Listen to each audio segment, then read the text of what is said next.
सूचना केवल हमारे विचार हैं, वित्तीय सलाह नहीं। निर्णय लेने से पहले खुद शोध करें। किसी भी लाभ या हानि के लिए हम उत्तरदायी नहीं हैं।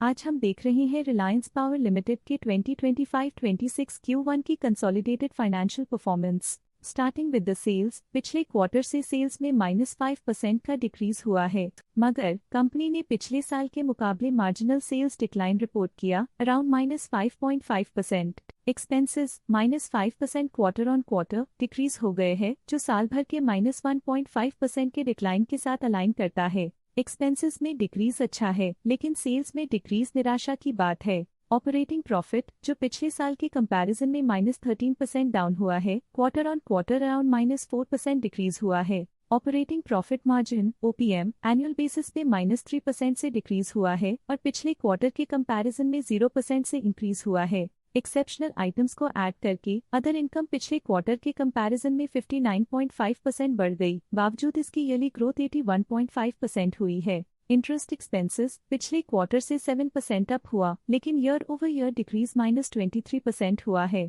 डिप्रिशिएशन कॉस्ट्स में क्वार्टरली -2% का डिक्लाइन देखने को मिला और ईयरली बेसिस पे -17.5% का डिक्रीज देखा गया। प्रॉफिट बिफोर टैक्स एनुअली लगभग 2 गुना बढ़ा, लेकिन प्रीसीडिंग क्वार्टर से 7.5% बढ़ा है। इस साल कंपनी ने -34% टैक्स पे किया और क्वार्टरली कंपनी ने 38% टैक्स पे किया है। नेट प्रॉफिट ने ईयर ऑन ईयर लगभग 1.5 गुना का इंक्रीज दिखाया, लेकिन लास्ट क्वार्टर से -64.5% का कंट्रैक्शन हुआ है। इस क्वार्टर के दौरान कंपनी का परफॉर्मेंस इतना अच्छा नहीं रहा।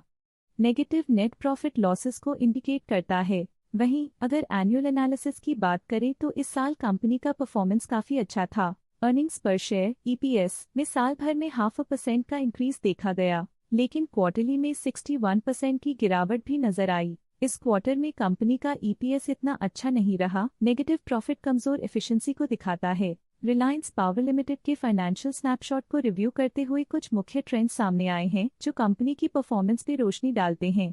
जून 2022 से जून 2025 तक रिलायंस पावर लिमिटेड की फाइनेंशियल जर्नी में सबसे पहले बात करते हैं सेल्स की। इस साल सेल्स में -6.5% की गिरावट आई है और पिछले 4 सालों में भी -1% की गिरावट देखी गई है, जो एक लंबे समय तक गिरावट को दर्शाता है। अब बात करते हैं एक्सपेंसेस की। इस साल एक्सपेंसेस -6% घट गए हैं, लेकिन 4 सालों में 50% का इजाफा हुआ है। इस साल हालांकि एक्सपेंसेस सेल्स से थोड़ा ज्यादा बढ़े हैं, मगर ग्रोथ रेट्स का करीब होना स्टेडी ऑपरेशनल कॉस्ट को दर्शाता है। चैलेंजेस से गुजरते हुए ऑपरेटिंग प्रॉफिट ने इस साल -20.5% की डाउनटर्न देखी, जो एक ट्रेंड को कंटिन्यू करता है, पिछले 4 सालों में -97% की डिक्लाइन के साथ।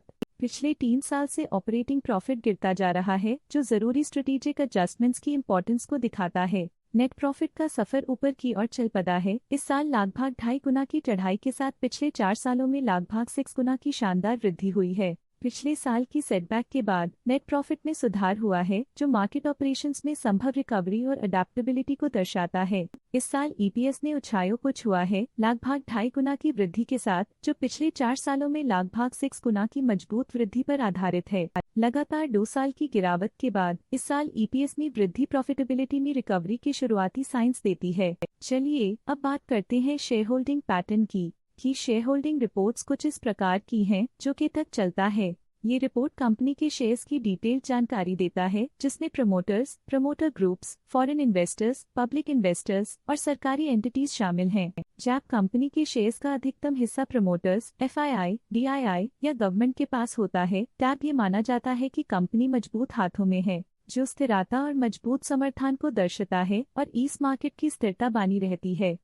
ये था कंपनी का करंट शेयर होल्डिंग पैटर्न। आइए नजर डालते हैं कुछ प्रमुख DII ट्रांजैक्शंस पर जो मार्केट के डायनामिक्स को रीशेप कर रही हैं। 11 जून 2025 को अक्राया रिसर्च LLP ने 2.9 करोड़ शेयर्स खरीदे 73.12 रुपीस पर यूनिट के हिसाब से, जिसका टोटल था 209.7 करोड़। 11 जून 2025 को अक्राया रिसर्च LLP ने 2.9 करोड़ शेयर्स पोर्टफोलियो से हटा दिए 73.16 रुपीस पर यूनिट के हिसाब से, जिसका टोटल था 209.8 करोड़। 11 जून 2025 को ऋति प्राइवेट लिमिटेड ने 2.2 करोड़ शेयर्स अपने पोर्टफोलियो में शामिल किए 72.92 रुपीस पर यूनिट के हिसाब से, जिसका टोटल था 158.2 करोड़। 11th of June 2025 को प्रति प्राइवेट लिमिटेड ने 2.2 करोड़ शेयर्स की बिक्री की 73.09 रुपीस पर यूनिट के हिसाब से, जिसका टोटल था 157.2 करोड़। 10th of June 2025 को आक्राया रिसर्च LLP ने 2.6 करोड़ शेयर्स